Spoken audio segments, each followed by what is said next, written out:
Bonjour à tous et bienvenue sur ma chaîne YouTube pour un nouvel épisode de Bruno et Mario. Aujourd'hui, c'est déjà le cinquième numéro Mmh. et on va parler de la polémique suite à la sortie du roman Kolkhoz d'Emmanuel Carrère. Si vous n'avez pas lu Kolkhoz, je vous le conseille. Évidemment, ce n'est pas un écrivain de chez nous. Il est édité chez POL. C'est un des grands écrivains contemporains Oui, français. oui, oui, on peut le dire, On ouais. peut le dire, hein. On passe un bon moment en le lisant, même si bon, on y reviendra, hein, si on parle aussi du fond du bouquin, mais Oui, il y a parfois quelques platitudes, voire quelques incongruités oui, intellectuelles, enfin, et politiques. Évidemment, c'est pas un faf, mais c'est un roman vraiment très bon où il se raconte, hein, comme il fait tout le temps. Il raconte notamment la mort de sa mère, hein. Le roman s'ouvre sur l'hommage d'Emmanuel Macron oui. et de la République à la mère donc d'Emmanuel Carrère. Et ensuite, c'est une rétrospective et ça se termine par la mort de la mère d'Emmanuel Carrère. Ça, on part de la fin, on revient au début et on retourne jusqu'au dernier jour de sa mère. Et c'est un roman, donc comme d'habitude, hein, c'est auto-centré. C'est ça. Voilà, c'est un bourgeois, voire un aristocrate qui parle de lui-même et de sa famille, mais c'est très intéressant, c'est bien écrit. Il y a des passages assez touchants, j'ai Oui, trouvé. oui, oui, il y a des passages bien. Des passages touchants. Il y a, pour ceux qui sont sensibles à ça, il y a une slavité perceptible Mmh. à beaucoup d'endroits. Lui-même est un fils de Russe. Et c'est un bouquin vraiment que j'ai apprécié parce c'est un peu un roman conservateur en Mmh. soi. On y reviendra certainement. Et c'est assez agréable à lire et il y a des choses un peu surprenantes surtout si vous n'êtes pas habitué à lire de la littérature grand public, on va dire, Mmh. même si c'est pas forcément accessible au grand public en général, mais je sais que ceux qui nous regardent ont plutôt l'habitude de lire peut-être de l'essai politique Mmh. ou des écrivains de chez nous comme Sturel par exemple, ou Romain Guérin ou que sais-je. Mais voilà, c'est un bouquin plutôt conservateur avec des choses assez surprenantes, assez bien senties. Et évidemment, vu que Emmanuel Carrère est un grand écrivain contemporain, qui n'est pas spécialement bolchevique, ni Oui. woke, ni LFiste, etc. Eh bien, son roman, idéologiquement tout à fait neutre, enfin neutre, Oui, tout à fait plat, quoi. Il y a oui, pas de, bourgeois, on va dire. voilà, c'est une bourgeoisie conservatrice, Voilà. rien de transcendant. Eh bien, ça a quand même déclenché des polémiques. C'est l'objet de cette vidéo, des polémiques et notamment de la part de gens qui le trouvent beaucoup trop à droite, voire fasciste. Oui, oui. Alors, on va parler de tout ça avec vous pendant une petite heure. Donc, mettez-vous bien et puis c'est parti pour un petit voyage dans la littérature contemporaine et surtout un voyage chez les commentateurs Oui. de la littérature et de l'art en général. Donc, je vous ai dit moi ce que j'ai aimé dans le bouquin. Mario le fera peut-être aussi. Et puis ensuite, Mario, si tu peux nous présenter quelles sont les polémiques liées à cet ouvrage. Oui, oui, oui, alors, en fait, tout est parti d'un article de blog, je crois, de Collatéral, qui est un blog littéraire, très à gauche, hein, de gauche radicale, hem, qui est animé, par un prof qui s'appelle, Johan Ferber. Qui est sur Twitter, hein, vous pouvez regarder ses tweets, c'est quelqu'un d'assez drôle, assez à son insu, mais et qui, cela dit, n'est pas quelqu'un de marginal, hein, puisque j'ai vu qu'il avait dirigé dernièrement la nouvelle édition du Becherel, de l'histoire de la littérature française du Becherel. Donc on voit qu'une institution comme le Becherel, qui est publié chez Hatier, donne à un personnage comme ça aussi radical. Et le problème, c'est pas qu'il soit radical ou qu'il soit d'extrême gauche, ça, il a le droit. Le problème, c'est qu'il mélange son activité critique et éditoriale et intellectuelle avec ces idées-là, et surtout qu'il n'a pas une formule et une version, on va dire, intelligente de sa doctrine. C'est le moins qu'on puisse dire. Et bon, cela dit, c'est assez drôle parce que le Becherel, ça appartient au groupe Hachette, qui est la propriété de Vincent Bolloré. Donc le personnage n'a pas l'air très cohérent, mais bon, des fois, il faut travailler quand même.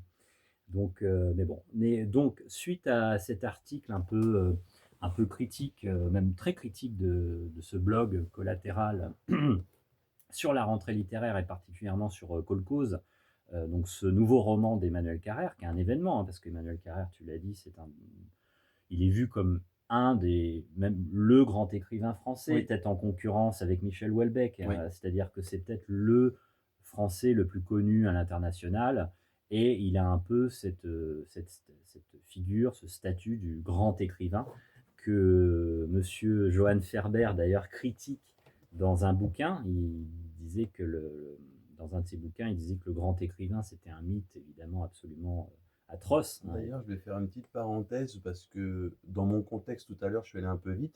J'explique que le bouquin s'ouvre par l'hommage de Macron à la mère de l'auteur, car elle a bénéficié, si je ne me trompe pas, de funérailles nationales. Ah oui, complètement, oui.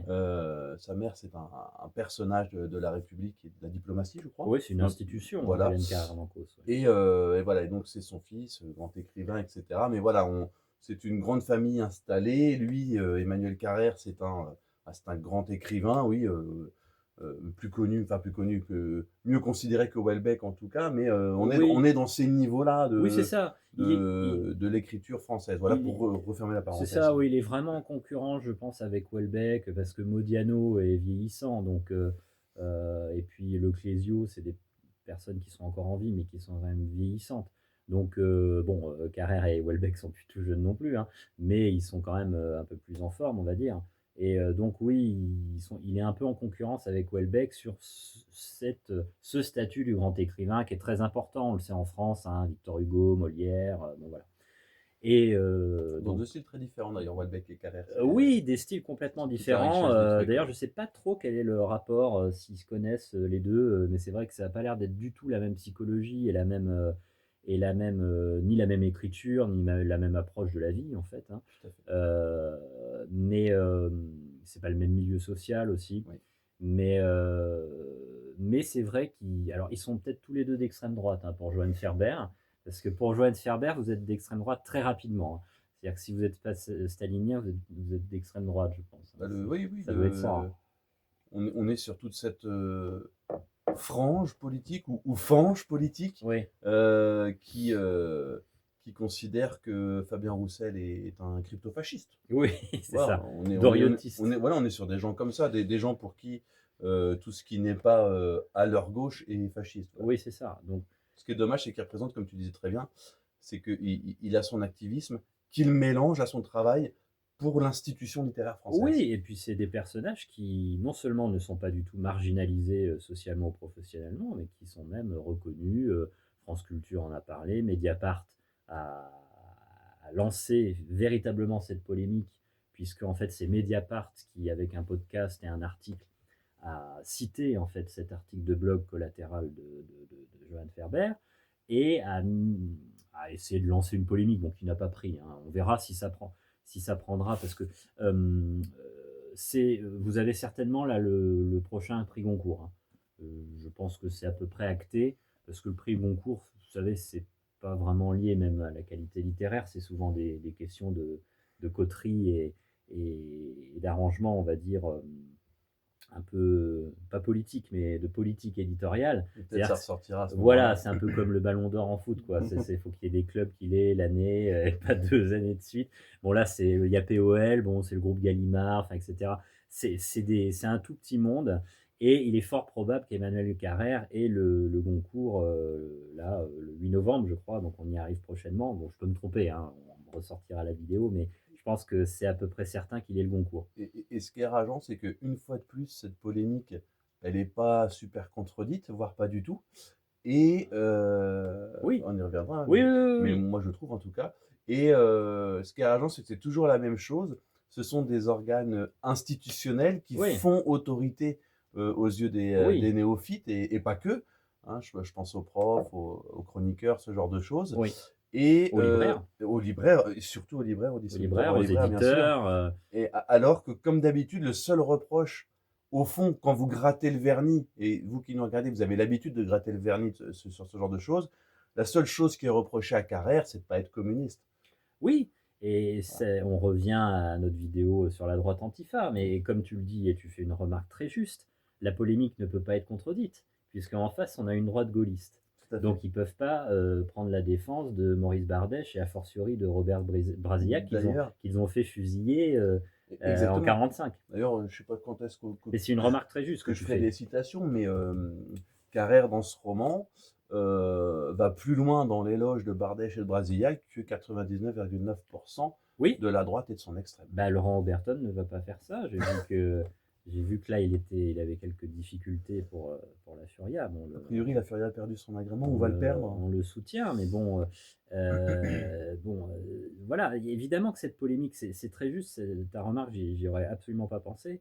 Mais c'est vrai que en fait, ça peut être une des causes de l'absence de débat politique et intellectuel. C'est que pour qu'il y ait un débat, une guerre civile, il faut qu'il y ait deux camps. Tout à fait. Or là, il y a peut-être qu'un camp finalement en France. Ouais, Il y a qu'un camp qui assume ses idées. tout Mais à c'est fait. très juste, j'y avais pas pensé. Mais du coup, il y a une polémique, mais il y a une polémique qui peut avoir une sorte d'hégémonie dans la polémique. C'est ça. C'est-à-dire qu'il peut écraser un peu tout parce que justement en face, comme ils n'assument pas leurs idées et surtout leur héritage politique, évidemment, on va pas avoir Valeurs Actuelles qui va défendre Maurice Bardèche. Bien sûr. Parce que ça serait rompre avec le pacte de Et si, trahison gaulliste de 45. et si on défend Bardèche et Brasillac tout en étant comme Carrère dans un logiciel, Hmm. même s'il le fait plus intelligemment, Hmm. et c'est la source de ses problèmes, enfin Bien c'est une des sûr. sources de ses problèmes, il est dans ce logiciel anti-nazi, antifa, Oui.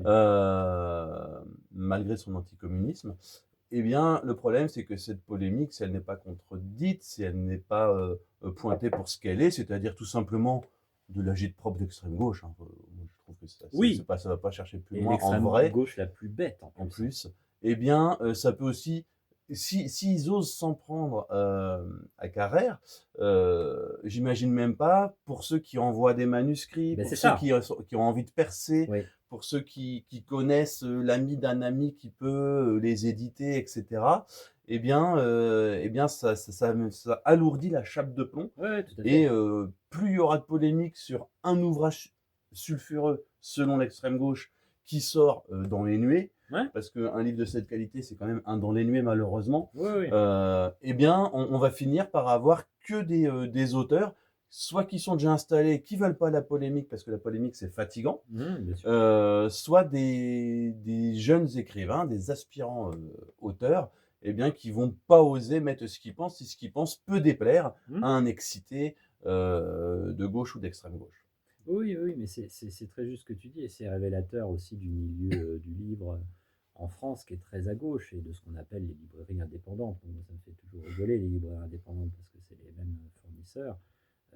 Les librairies indépendantes qui se veulent originales, en fait, proposent, vous allez dans n'importe quelle petite librairie indépendante, vous avez exactement la même offre, c'est-à-dire un rayon féminisme, un rayon Bien sûr. Il n'y a intersectionnalité. qu'à voir Voilà. on nous a vendu, pareil, parce qu'il n'est pas de droite, on nous a vendu le projet génial de librairie de Philippe Poutou, je crois, Oui, à Bordeaux, oui. à Bordeaux, en disant waouh, quelle reconversion géniale, il passe de la politique à la culture. Oui, Bon, bah, qu'est-ce qu'ils vendent dans sa boutique? Des essais d'extrême gauche, oui, tout en grattant des oui, subventions oui. et en faisant croire qu'il est original. Et tu vois, ça me fait penser, parce que cette vidéo, on va parler de Carrère, mais c'est aussi un prétexte pour parler plus généralement du milieu du livre, du milieu de la culture des prix littéraires aussi, et du rapport entre littérature et politique.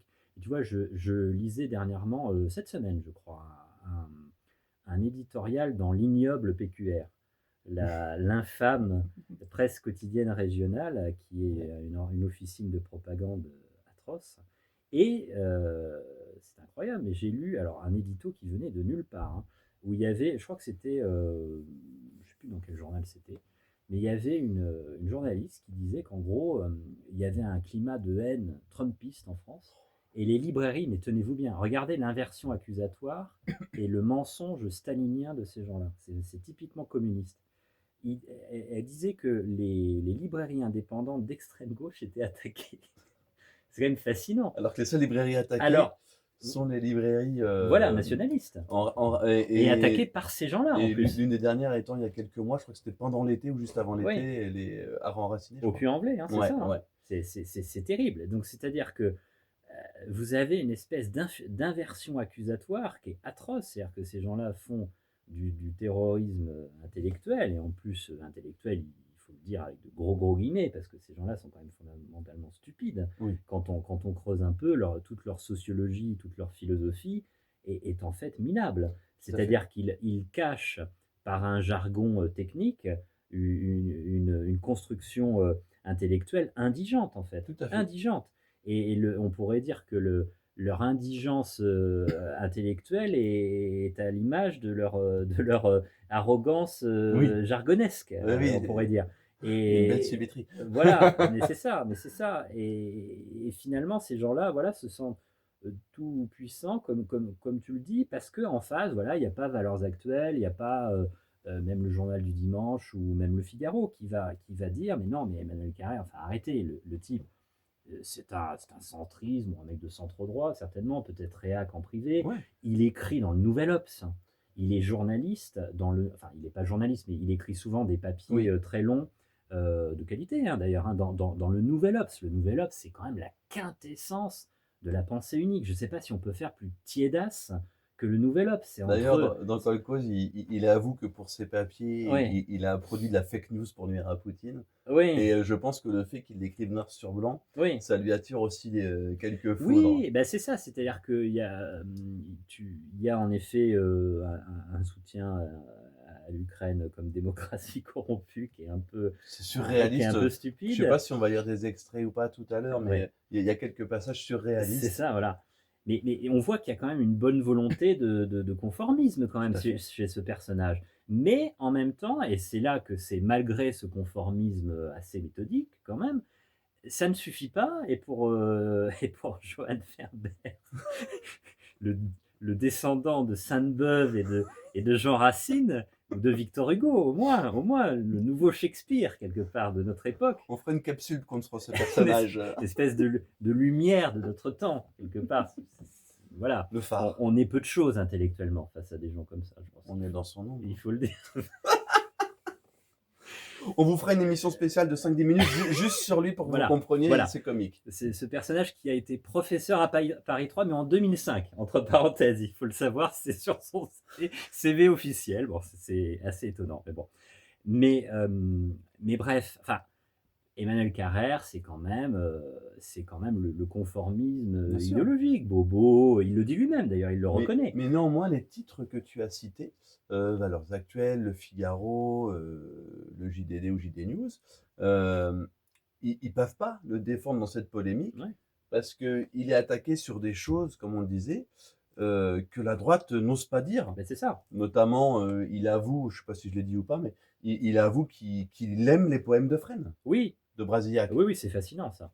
Ouais. Souvent, on défend l'être humain Bardèche, l'être humain Ouais. Brasillac, mais lui, il défend même la littérature de Brasillac Oui, et sa littérature euh, des, des années de guerre, enfin d'immédiate après-guerre en tout cas, ouais. que sont les poèmes de Fresne. Donc, il va même plus loin que vont les titres dits de droite actuellement. Mais c'est ça, et c'est vrai que. Alors pourquoi il parle de Bardèche et de Brasillac? Parce que Brasillac était le beau-frère, je crois, hein, de Bardèche, hein, c'est ça. Oui, Et parce qu'en fait, sa mère, puisque en fait, Kolkhoz, c'est un livre d'hommage, hein, à sa mère et à son père aussi, en fait, plus secrètement peut-être, hein, mais à ses parents, en gros, qui viennent de mourir. Et sa mère, en fait, qui, elle, était clairement de droite, hein, de droite oui. réac et assumée, hein, voilà. Elle était une très proche amie de Bardèche, en fait, et quasiment jusqu'à la fin, je crois, hein. Et nos auditeurs connaissent peut-être sa mère. Son prénom m'échappe. Son nom, c'est Carrère d'Encausse. Oui, Hélène Carrère Hélène d'Encausse. Carrère Ouais, d'Encausse. ouais. Et elle avait un peu bad buzzé en 2022 Oui, en disant 1 ou 2 jours ça a été avant atroce. l'attaque de l'Ukraine par Ouais, la Russie ouais. que Poutine n'attaquerait jamais Oui, l'Ukraine. c'est pas Donc oui. elle avait connu son petit moment de bad buzz qu'elle Ah, a très mal vécu ah d'ailleurs. oui, C'est oui, oui, raconté oui, dans le oui. livre. Mais voilà, si vous avez là, vous avez peut-être le personnage en tête. Voilà. Il s'agit d'elle. Elle était jusqu'à la fin de sa vie. D'ailleurs, sa mort, bon, elle était très âgée, on va pas dire que Oui, sa mort a surpris, mais disons qu'elle était sur LCI quasiment toutes les semaines tout à fait. jusqu'à sa mort. Donc elle avait caché d'ailleurs sa maladie, compris à son fils, hein. Oui, C'est d'ailleurs une part assez impressionnante du bouquin, je trouve. Mais parce que c'est vrai que dans ce livre, c'est un livre intéressant qui ressemble à aucun autre, parce que c'est quand Oui, même de l'autofiction. C'est-à-dire que c'est une sorte de biographie, mais de gens importants dans l'État, mais de gens importants. C'est-à-dire que, donc c'est pas désuet. C'est pas, voilà, enfin, je sais pas si le mot est, c'est pas vain. oui, voilà, c'est ça, c'est pas inutile. Voilà. C'est vrai que l'autofiction, c'est un genre qui écrase la littérature française depuis une trentaine d'années. C'est-à-dire, en gros, c'est quoi l'autofiction? C'est-à-dire qu'en gros, c'est votre journal de psychanalyse, quoi, en gros, hein. C'est ça. Vous parlez, mais il y a quand même l'idée de fiction, parce que vous ne pouvez jamais savoir en tant que lecteur si ce que vous lisez est vrai ou pas. Et certainement, il y a beaucoup de choses inventées dans ce roman. On n'a pas Bien sûr. de manière de savoir ce qui est vrai ou faux. Qui est au-delà du fond, Voilà. qui est très bien écrit.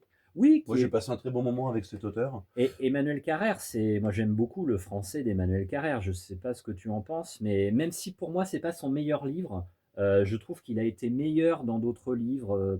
Dans ce livre-là, je trouve qu'il ronronne un peu. C'est-à-dire que c'est un peu, la construction est un peu plate, même si c'est un très grand Bah, c'est livre. très structuré, quoi. Voilà, on sent qu'il On avance, voit le squelette, il voilà. a son plan. D'ailleurs, je sais pas, Il en parle. moi ça m'a vraiment marqué, mais il dit souvent, souvenez-vous, il y a 256 pages de ce passage-là. Et là, je me Et suis dit, ouah, le mec, il a tout son plan en tête, il note quoi. précisément, comme je vous l'ai dit, page 239. C'est fascinant. Donc on voit que le gars, il a une maîtrise technique de la narration, de la structure, et qu'en fait, il a vraiment un plan d'ensemble, et ça, c'est assez impressionnant. Mais ça peut aussi avoir un effet, je trouve, un peu de froid, enfin, quelque chose d'un peu froid et d'un peu plat. Moi, c'est ce qui m'a un peu déçu, entre guillemets, étant donné que j'aime beaucoup Emmanuel Carrère, mais j'ai préféré d'autres livres de lui, par exemple Limonov, qui était un Oui. portrait beaucoup plus épique, beaucoup plus divertissant de ce personnage qui était un national bolchevique assez étonnant, qui faisait partie de la bande de Soral et de Jean Edernalier, de l'Idiot International dans Ouais. les années 90. Bon, on voit déjà Carrère, il s'intéressait à l'Idiot International, donc c'est pas depuis aujourd'hui qu'il a des centres d'intérêt. Et finalement, Limonov, il en disait plutôt du bien en plus. Et déjà à l'époque, il y Ouais, avait eu une sorte de polémique là-dessus. bien sûr. Mais oui, oui, donc ce livre va mélanger beaucoup de choses. Il y a l'histoire de sa famille, une généalogie qui est vraiment impressionnante, Ouais, qui est préparée en fait par son père. oui. Son père qui a pas une vie facile, hein, je sais pas ce que tu en penses, mais Ah oui, on bien a de sûr. l'empathie pour ce Ah oui, oui. personnage qui vraiment a une vie atroce, quoi. Ouais. Enfin, à la fois une grande réussite sociale, mais une espèce de drame personnel, enfin de ne pas être aimé de sa femme, en Ouais, fait. ouais, c'est terrible. C'est assez terrible, et une solitude. C'est-à-dire que sa femme meurt et elle lui dit même pas qu'elle va mourir. Enfin, Oui. moi, j'ai trouvé ça d'une violence Ah oui, oui, c'est, inouïe, inouïe. Elle lui dit c'est qu'elle va partir pour un congrès, quoi. ouais, Et le gars, ben, en fait, ta femme est morte, quoi. C'est ouais. d'une brutalité inouïe. Oui, Mais et bon, c'était tellement installé dans cette famille que, l'époux et l'épouse ne s'aiment pas, enfin ouais, que l'épouse n'aime pas l'époux en tout ouais, cas, ouais. que, lui en tant que fils de son père, Oui, oui. même lui, il se pose la question, mais finalement il arrive à la conclusion que non, il va pas dire à son père, hein, je crois, Oui, hein, que sa mère est en train de mourir. oui, c'est ça. Il y a des scènes très fortes, hein, Ouais, c'est très bien écrit, il y a des scènes touchantes, ouais. et pour ceux qui aiment la slavité, je sais qu'il y en a, il y a beaucoup de slavité là-dedans, Oui, oui. j'ai bien aimé. Ouais. Oui, oui, puis il y a des trucs typiquement russes, je crois, le fait d'avant de partir en voyage, faut s'asseoir, je crois, Oui, il y a ça. un petit rite comme ça, et il propose de faire ça avant que sa mère n'aille dans la maison bah, dans le mouroir, quoi, hein, le couloir, il appelle ça le couloir, hein, Ouais. c'est une expression intéressante. Euh, mais bon, il propose de pas le faire quand même, parce que ça serait un peu déplacé selon lui. Mais c'est vrai que ce passage-là, en fait, il passe d'un registre à l'autre. C'est-à-dire que la première partie, c'est très historique. C'est la généalogie de sa famille géorgienne. Alors c'est intéressant parce qu'en plus c'est la Géorgie, c'est pas la Russie. Oui. Même si sa mère en fait est à la fois géorgienne et quand même aristocrate russe, du côté de D'ailleurs, sa mère, je crois. ça m'était complètement sorti de la tête, mais pour ceux qui aiment bah, la politique et la géopolitique actuelle, là, en cours, on parle de choses chaudes, eh bien, il y a toutes les coulisses du pouvoir géorgien Oui, qui, très intéressant. qui sont décrites. Ah, c'est passionnant. Ah ouais, c'est fascinant. Et ça aussi, je pense qu'on peut lui en vouloir pour Et moi, ça. j'ai appris des choses, hein, Ah bah oui.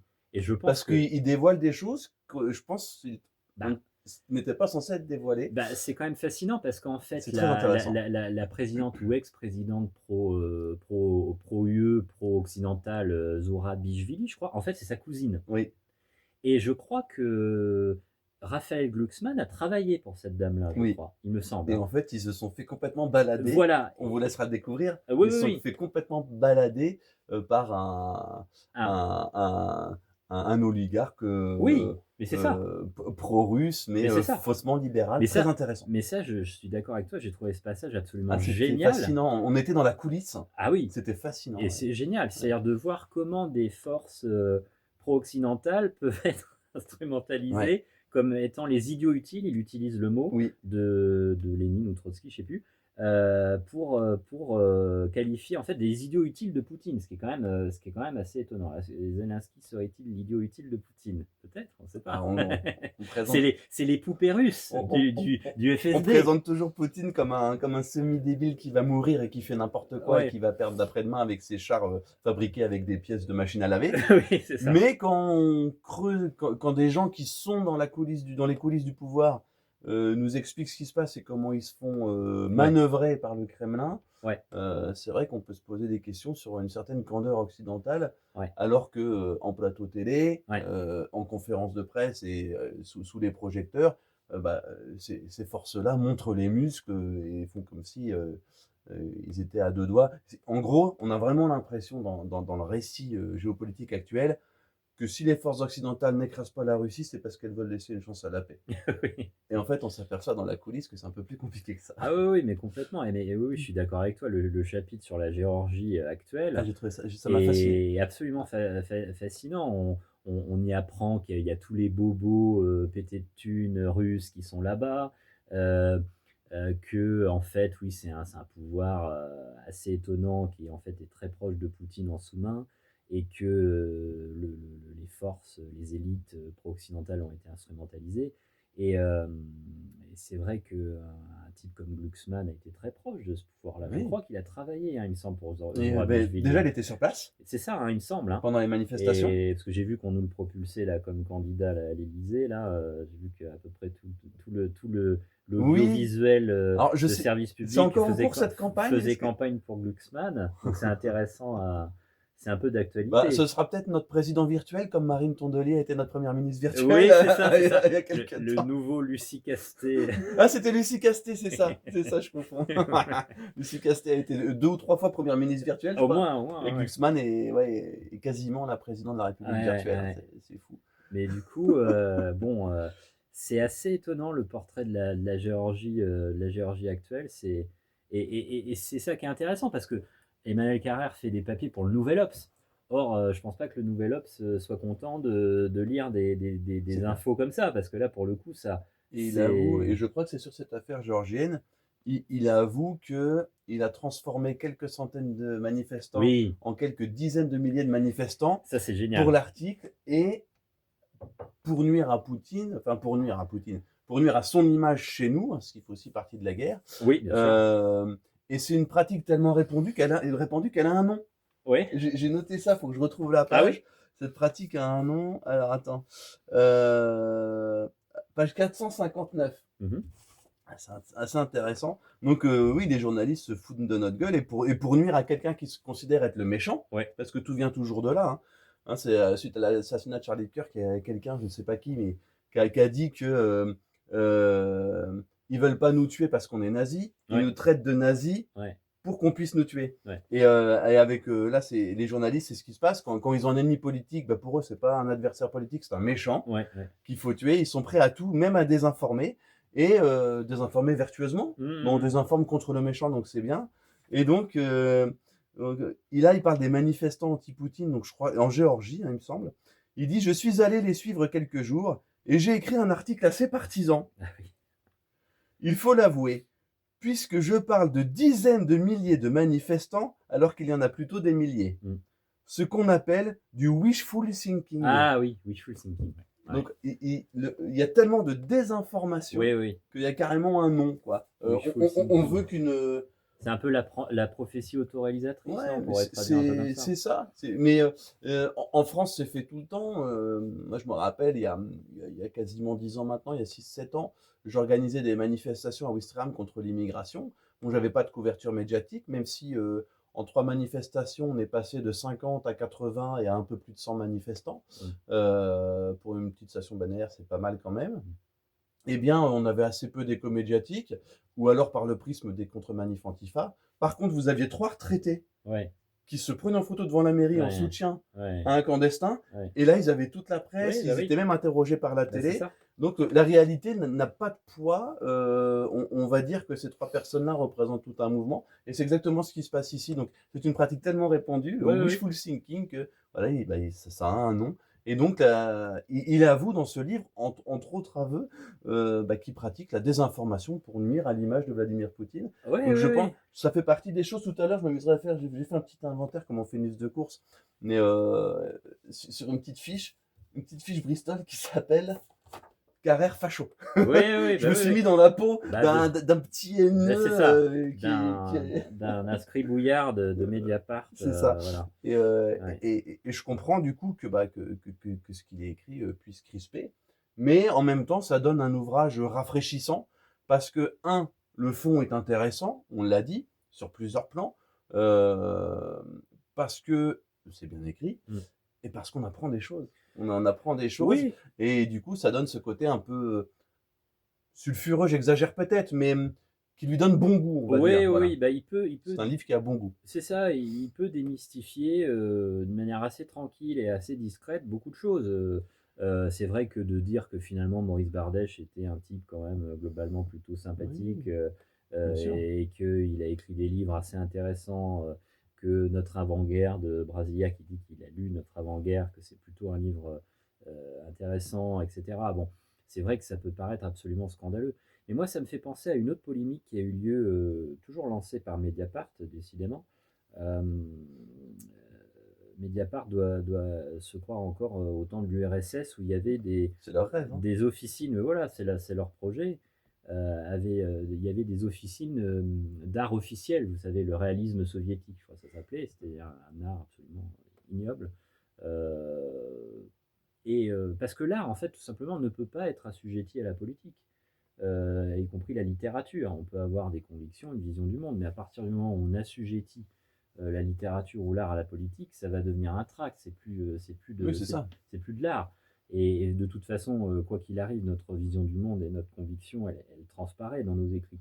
Mais le problème de ces gens-là, c'est qu'ils veulent mettre en place un art officiel. Donc c'est une dynamique purement totalitaire, hein. On voit ça dans les régimes totalitaires et particulièrement dans les régimes communistes, bon, voilà, ou socialistes, ou comme on peut les appeler. Ça reste la même chose, la même nature, hein, quelque part.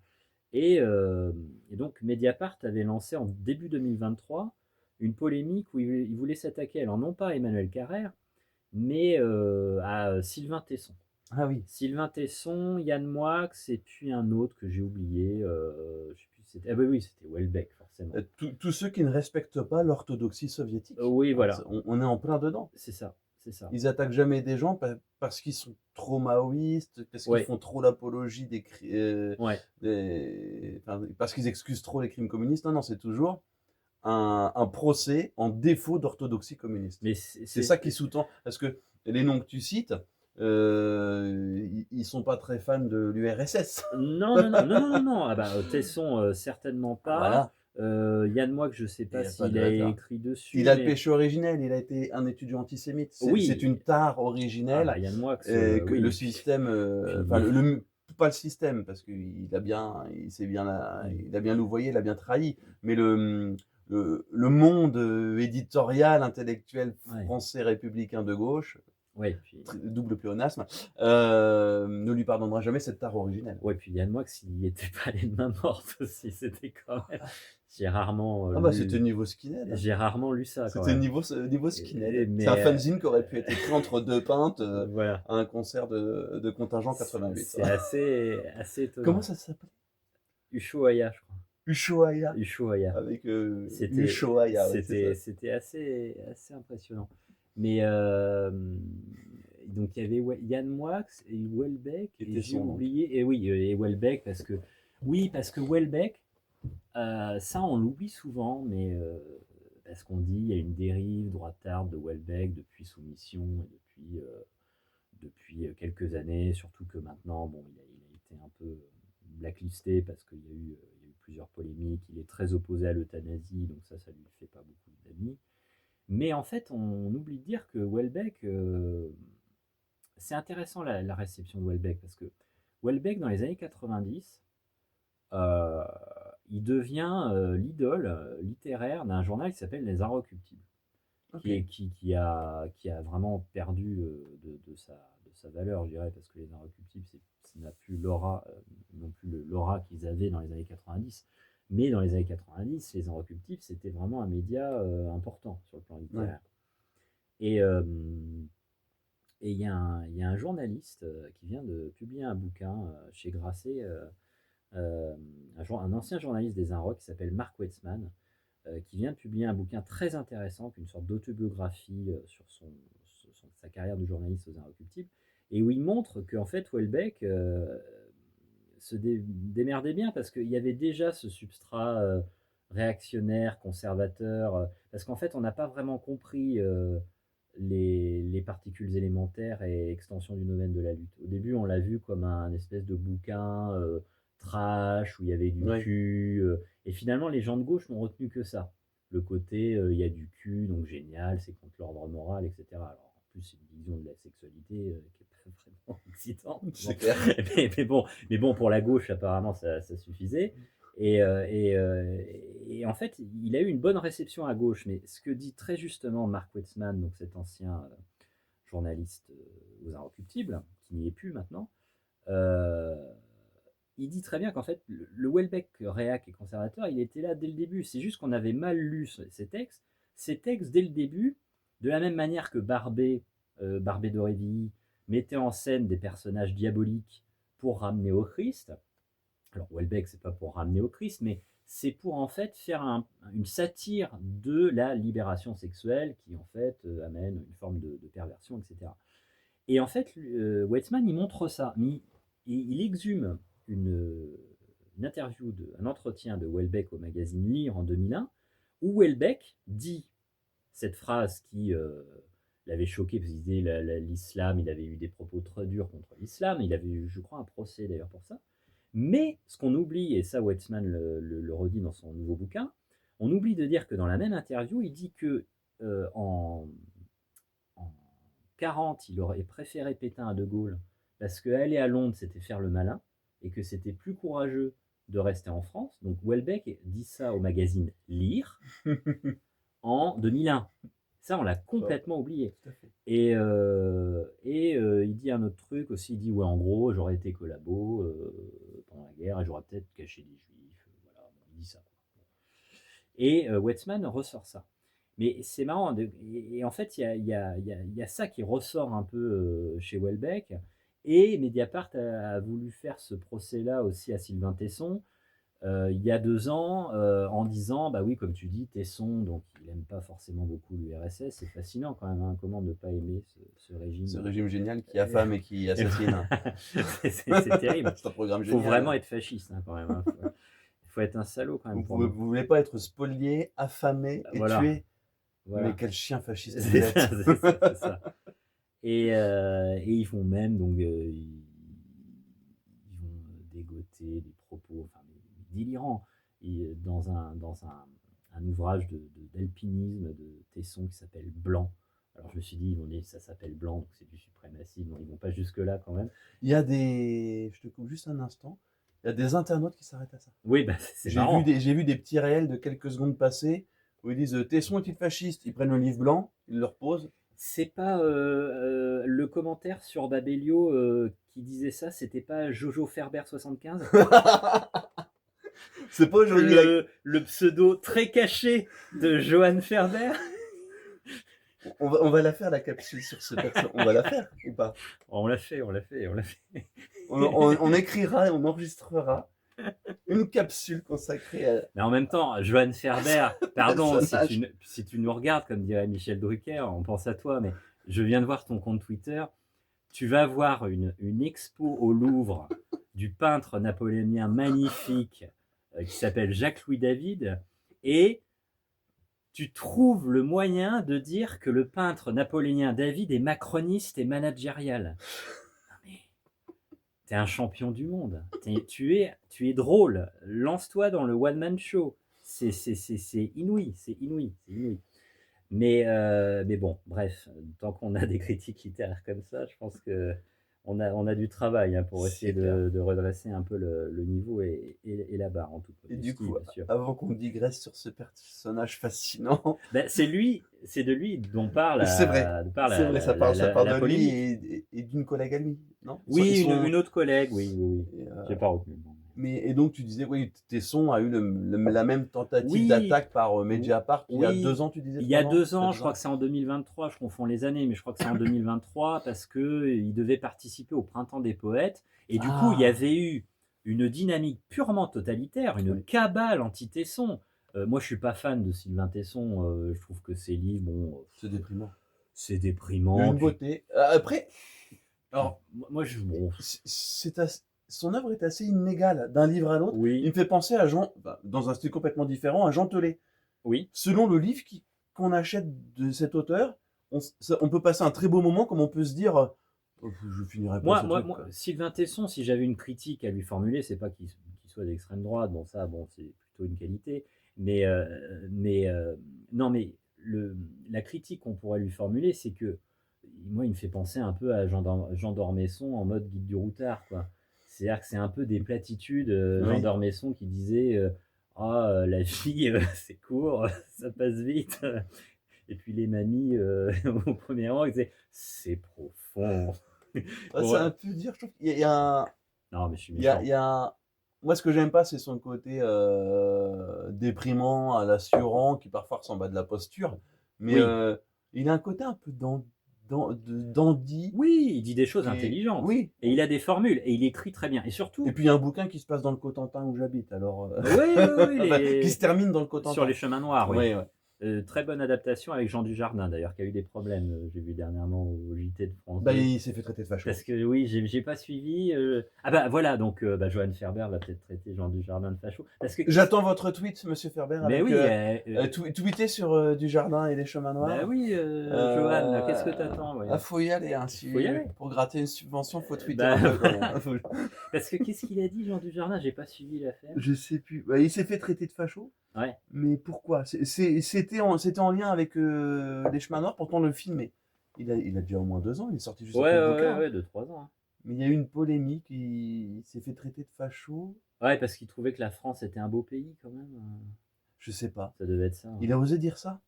Je crois que c'était Là, ça. on est dans le nazisme, hein. Oui, c'est ça, c'est ça. Vous vous rendez compte, un citoyen qui trouve que son pays est finalement pas Mais le désagréable. crime, c'est que ce sont des gens qui se sont fait une place dans le système, Ouais. qui sont donc devenus des stars, on va dire, entre Oui, guillemets.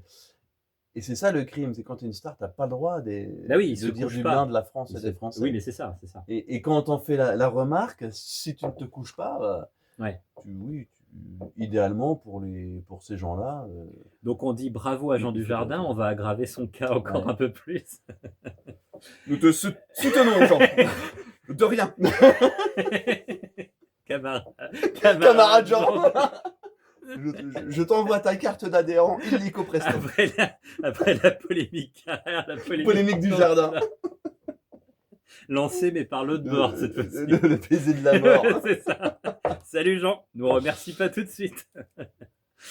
Non mais c'est vrai qu'il y a cette tentative toujours dans ces gens qui sont des commissaires politiques, qui se croient vraiment dans l'URSS, Et c'est vraiment comme ça qu'il faut les voir. d'avoir un art officiel, et on voit le chaos que ces gens-là produisent. Parce qu'une fois de plus, le problème, c'est pas qu'ils soient de gauche, c'est évidemment un problème, mais ça les regarde, et ils peuvent, du moment que c'est articulé, bon, il peut y avoir certainement une gauche intelligente, ça existe sans doute.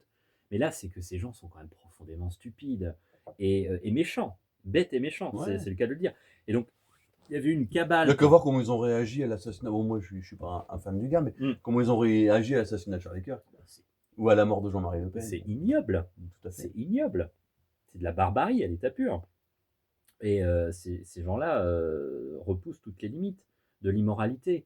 Et le problème, c'est que ça participe du déclin intellectuel. Et Bah, en fait, le problème, c'est, on en parlait plus ou moins au début de vidéo, c'est que cette polémique explose, d'accord, mais en face, il devrait y avoir une armée oui, c'est de ça. gens qui ne sont pas des communistes mentaux, qui vont dire, mais arrêtez d'attaquer ce bouquin pour telle On raison. est là pour ça. Nous, on est là pour ça, mais nous, notre force de frappe, c'est quelques Ah centaines ouais, de personnes. Et merci à vous de regarder. Abonnez-vous à la chaîne pour ouais, qu'on gagne en puissance. Il faudrait qu'on soit 600 là bientôt. On est ouais. à 580 et Et quelques. partagez la vidéo. Mais nous, notre force de frappe est minime. Et puis même, c'est pas à nous de faire le boulot. Non, Enfin, je veux dire, non, il y a d'autres moi, je personnes. suis éditeur, mais je suis pas un spécialiste de la littérature contemporaine française. C'est au milieu intellectuel français Bien sûr. voilà, de porter les armes. Bah, c'est aux pages culture du JDD, c'est aux Voilà. pages culture du Figaro C'est de tout faire ça. ça. C'est à CNews de consacrer une émission à Oui, ça. Toutes ces chaînes qu'on dit quitte à se faire accuser, quitte à se faire accuser de fasciste, oui, autant pas se dédiaboliser. oui, bah voilà, Je c'est dis pas ça. qu'il faut dire n'importe quoi, qu'il faut se diaboliser volontairement pour se faire plaisir, Non, mais mais de toute façon, si vous n'êtes pas de gauche et pas pour que la France soit le déversoir du tiers-monde, mmh. vous serez un raciste et un fasciste. Oui, oui, oui. Donc, n'ayez pas peur d'organiser des débats, des discussions, des disputes, au sens Oui, ancien du terme, puis sur des sujets complètement décorrélés, ouais, des faits divers. Une bonne dispute sur Colcos d'Emmanuel Carrère et sur le ridicule bête et méchant mmh, d'ultra-gauche qu'il y a quand on craque un peu le très léger vernis qu'il y a dans toutes les polémiques intellectuelles, ce serait un boulot super intéressant. Et il y a plein de gens de droite qui vont passer à côté de Colcos, soit parce qu'ils en auront entendu que du mal, soit parce que il n'est pas de chez nous. oui. Et c'est dommage. C'est dommage. Oui, oui, parce qu'en littérature, je pense qu'il faut tout lire, Oui, même pour le coup, un horrible communiste comme Louis Aragon a écrit de très, très bons romans mais pour le coup, dans ses romans, il fait pas toujours, enfin, il y a pas toujours cette étroitesse d'esprit, oui, communiste. Pourtant, lui, il a fait un éloge de Staline à sa mort, hein, donc faut voir d'où on part, mais il a écrit de très bons romans et je pense que la droite, si elle existe et si elle est intelligente, elle se doit justement, elle ne doit pas être aussi sectaire que la gauche. Non pas qu'elle ne doit pas avoir de conviction, au contraire, mais elle doit tout lire, puisque justement, et c'est un peu modestement le rôle de ces vidéos, il y en aura d'autres, c'est les impensés, les angles morts de notre milieu, c'est aussi de redonner du dynamisme à la pensée. Et pour penser, il faut mieux lire des gens qui ne bien sont sûr. pas de chez nous, comme on dit, parce que sinon on ne pense plus, etc., etc. On l'a déjà dit, mais je pense qu'il faut le répéter. Et c'est vrai qu'en 2023, il y avait eu cette dynamique totalitaire. Ils voulaient exclure Sylvain Tesson du Printemps des Poètes. Ils avaient réussi, je crois Oui, d'ailleurs. Il y avait eu, alors moi ça m'avait profondément choqué, hein, 1200 signataires d'une pétition avec des auteurs, hein, des auteurs bien connus, sûr. des libraires. C'est quand même assez étonnant, libraires indépendants, des éditeurs. Enfin, là, on est dans une dynamique purement totalitaire, de censure. Et c'est ces gens-là qui vont vous dire que le fascisme est à nos portes, qu'il n'y a pas de liberté d'expression, etc., etc. Ce sont les premiers à littéralement se liquéfier à partir du moment où ils Bien sont. sûr. Voilà. Il faut considérer ces gens comme des ordures, comme les ordures qu'ils sont. Il ne faut pas leur laisser le monopole de la parole intellectuelle. Parce qu'au-delà du fait de penser droite contre gauche, Oui, il ne faut pas oublier que les miettes du débat, elles vont tomber entre les mains oui, de gens qui ne sont pas forcément formés, qui n'ont pas forcément leur opinion. Et si on n'attaque pas les polémiques stupides anti-droite du camp de gauche et d'extrême gauche, et des nostalgiques de l'épuration, en fait, il s'agit de oui, ça. c'est une épuration, c'est la suite de Et bien, tout à l'épuration. fait. Il y a aucune de nos miettes à nous qui vont tomber entre les mains des gens qui ne s'intéressent pas à la politique. C'est ça. Et donc les gens, ils vont s'intéresser à l'histoire, à la peinture, à la littérature. Ils vont avoir que des miettes d'avis, de polémiques de gens de gauche. Donc c'est pour ça que la droite doit se mettre au niveau de la gauche, Oui, pas intellectuellement parce que c'est facile, oui, mais en termes de volume. Il faut produire oui. de la Bah, il faut critique, travailler. du débat. Il faut travailler. Voilà, il faut travailler. il faut travailler. Il faut travailler. Et il faut pas hésiter à les considérer pour ce qu'ils sont. Il y a beaucoup d'auteurs qui sont des merdes, il y a beaucoup de libraires qui sont des merdes. Moi, j'avais fait un podcast, l'un des premiers podcasts que j'avais fait, c'était contre les libraires. Mmh. Et j'étais très content qu'il y en ait qui ait dû fermer boutique à cause du Covid. Mmh. Aujourd'hui, là, on enregistre, donc on est la veille, on est samedi. Aujourd'hui, sur ces réseaux, Daniel Conversano a diffusé pareil un message pour dire que, en gros, il emmerde les petits libraires parce que quand on Ouais, filme la devanture d'un petit libraire, nos héros de la pensée et de la culture, ouais. et ben en fait, ça vaut pas mieux que les tracts d'une AG d'extrême gauche à la fac. Oui, oui. Donc, faut pas croire qu'ils sont sur un piédestal et qu'on peut pas parler d'égal à égal avec les gens qui sortent ces polémiques sur Non, mais Tesson, bien sûr. sur Carrère, Mais bien sûr, etc. et puis derrière, il y a un véritable enjeu civilisationnel et d'élitisme, en fait, civilisationnel. C'est-à-dire que Bien sûr, c'est pas pour se faire plaisir, bien mais c'est sûr. ça, parce que ces gens-là, en fait, ce qu'il y a de scandaleux, une fois de plus, c'est pas qu'ils soient vraiment de gauche, même si c'est un scandale en soi, mais c'est qu'ils soient profondément stupides, en fait.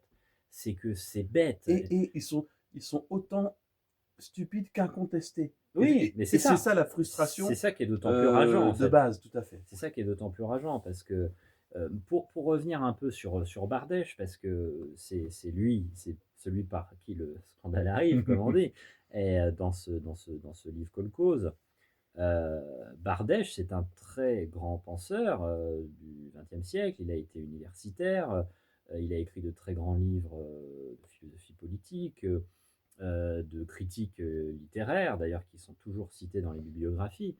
Et vous lisez un texte qui date de 69, qui est Sparte et les sudistes. C'est un texte absolument fascinant parce que c'est vraiment de la philosophie politique de très très haut niveau. Euh, Dans ce texte-là, en fait, il va essayer d'analyser ce qu'il appelle la nouvelle conscience, qui est une conscience industrielle. En fait, c'est une critique de la société de consommation. Ça m'a fait penser un peu à du Baudrillard, Mmh. mais peut-être en plus clair, et un peu à du Michel Clouscar, mais aussi en plus clair, Ah, je connais pas. et en mieux écrit, parce que Clouscar, il écrit quand même avec ses pieds. Mais plus clair que Baudrillard, je prends. Voilà, oui, parce que Baudrillard est un C'est très... quoi, c'est le système des objets, la société de Oui, consommation, voilà, c'est ça, hein? tout à fait, la société de consommation, le système des objets. Mais en fait, vous avez l'équivalent dans Sparte et les sudistes de Bardèche. C'est un ouvrage de sociologie très intelligent sur la société de consommation, sur les objets, sur les biens, sur le fait qu'il y a une sorte de transformation en fait de l'individu en fait occidental D'accord. avec cette société de consommation. Euh, donc ça va très très loin, c'est très visionnaire, hein. Il annonce quasiment l'IA, hein, dans ce livre-là, hein. Ok. Il annonce les micro-ordinateurs, enfin c'est impressionnant. Il parle de la publicité, mais c'est vrai qu'en 69, quelque part, toute la matrice de notre époque était déjà là, hein, dans les années 60, hein, c'était déjà un peu là. Donc, mais c'est un texte que je vous encourage à lire, hein, Sparte et les sudistes. En plus, au-delà de cette analyse, il y a une autobiographie personnelle de son parcours de nationaliste.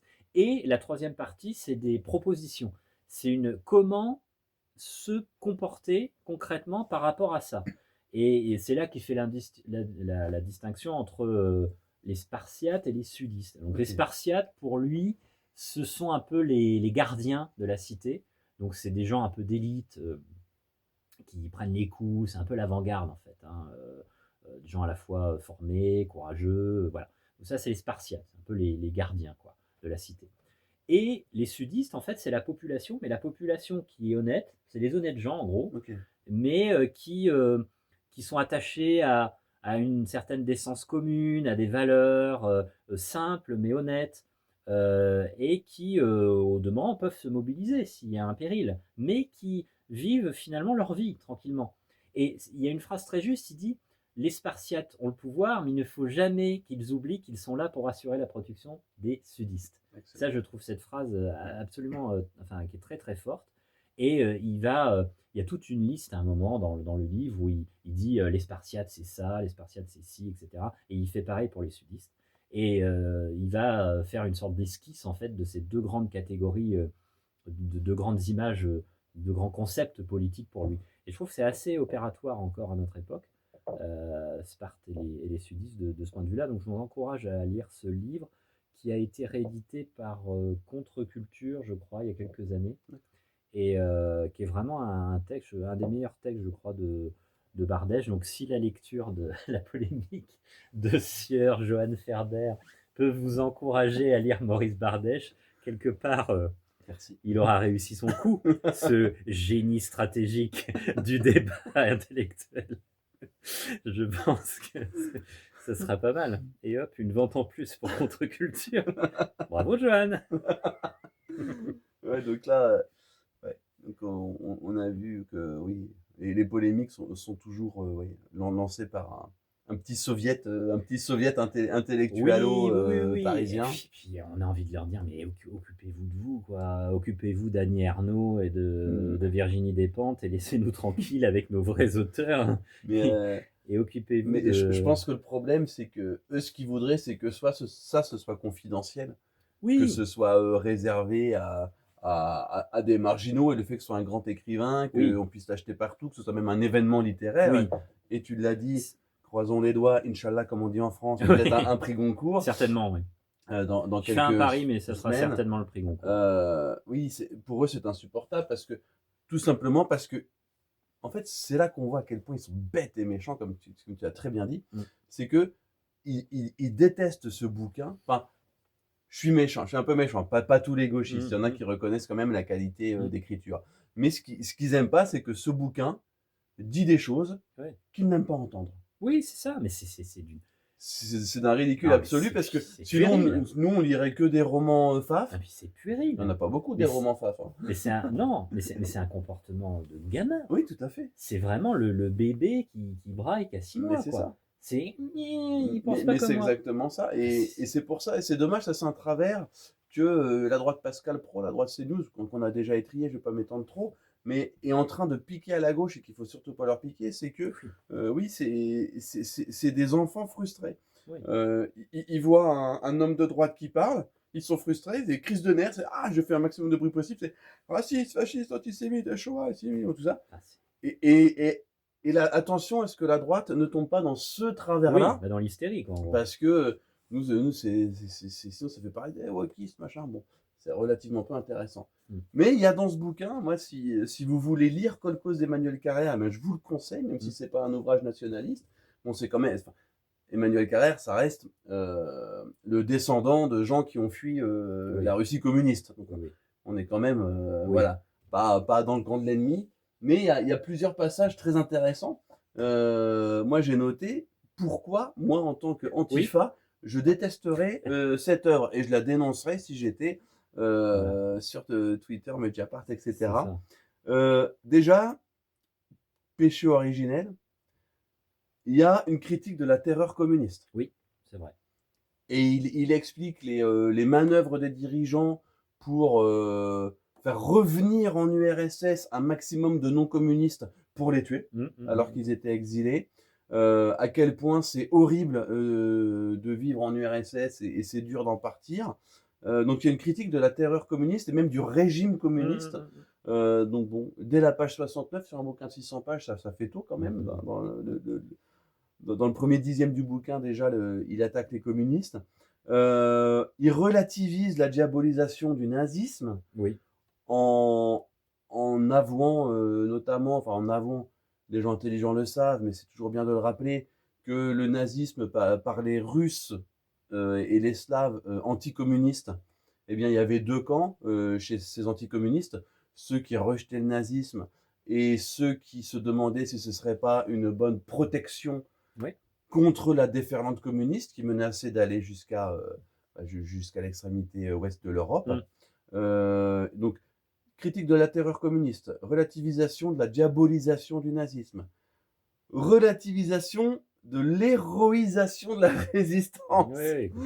Il relativise, il parle notamment parce que dans sa famille, il y a des gens qui ont été proches de certains collaborateurs, et lui, ça ne le gêne pas du tout de dire que tel collaborateur était brillant, charmant, courtois, et qu'il fut assassiné par des crapules qui se réclamaient du camp du bien. On l'a dit, il complimente les poèmes de Fresne. On l'a dit, il a du respect pour Bardèche. Il a une critique de la féminisation des mots.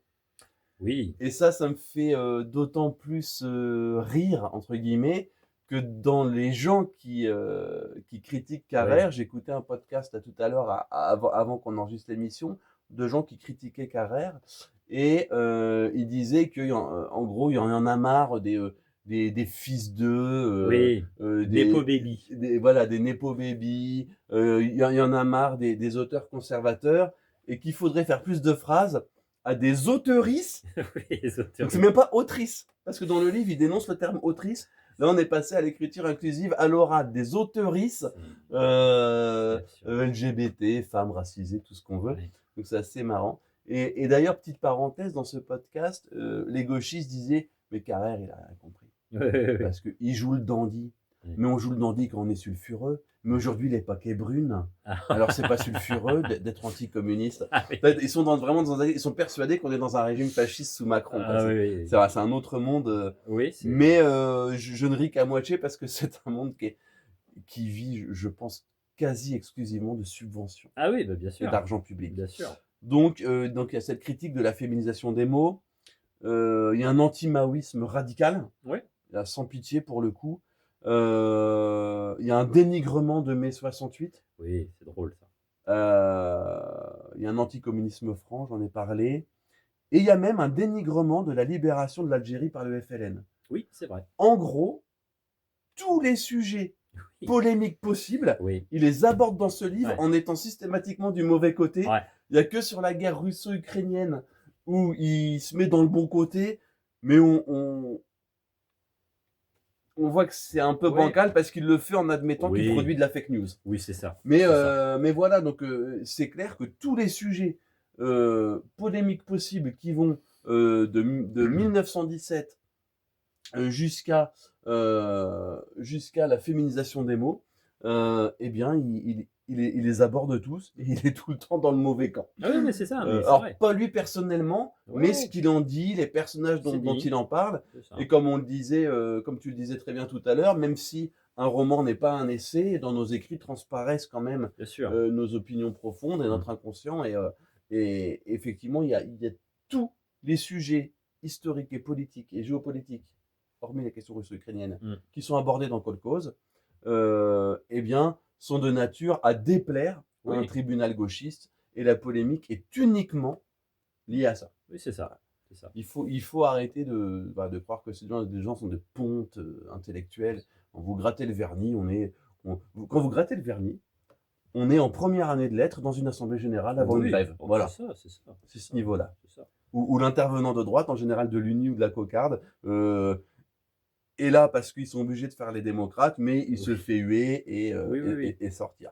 On est exactement là-dedans. C'est ça. C'est de l'agite propre d'extrême gauche. C'est ça. C'est ça. C'est un bon résumé. Est-ce que tu veux ajouter quelque chose? Bah écoute, je pense qu'on a fait le tour hein, de cette polémique Carrère. Voilà. Acheter Maître lecteur de Platon, Voilà. l'ouvrage de Mario, son premier ouvrage. Voilà. Alors on ne sait pas lequel des deux aura le prix Goncourt. Le débat est lancé. Ça Voilà. va se jouer à ça. Voilà. Mais Mais voilà. le lien de ce bouquin-là est dans la vidéo. Voilà. Enfin, sous la vidéo. Il est arrivé, vous pouvez l'acheter et le commander. Voilà, bah, n'hésitez pas à partager la vidéo si ça vous a plu sur les réseaux sociaux. N'hésitez pas à liker la vidéo. N'hésitez pas à commenter. On est très sincère là-dessus. On aime beaucoup vos commentaires. On sait que vous êtes de plus en plus nombreux à nous regarder. Il y aura d'autres Bruno et Mario. Oui, il y en aura d'autres. Voilà, le but c'est toujours de surprendre, d'aller sur des sujets qui ne sont pas abordés, toujours les angles morts, les impensés de notre milieu, de toujours essayer de penser modestement. Hein. Nous, on n'est pas des experts. Hein. Voilà, là on parlait mais d'une polémique littéraire, on parlait d'un auteur et d'un ouvrage, peut-être d'un futur prix Goncourt, voilà. ce qui ne nous a pas empêché, bien au contraire, de parler de politique Voilà. et des enjeux politiques. Voilà. Donc, voilà. On a fait le tour. On a fait le tour. Eh bien, abonnez-vous à la chaîne. Ce serait bien qu'on passe les 600. On doit être 580 là. Et j'espère que vous avez apprécié l'épisode. Et puis, à très bientôt pour Bruno et Mario numéro 6. Salut. À bientôt.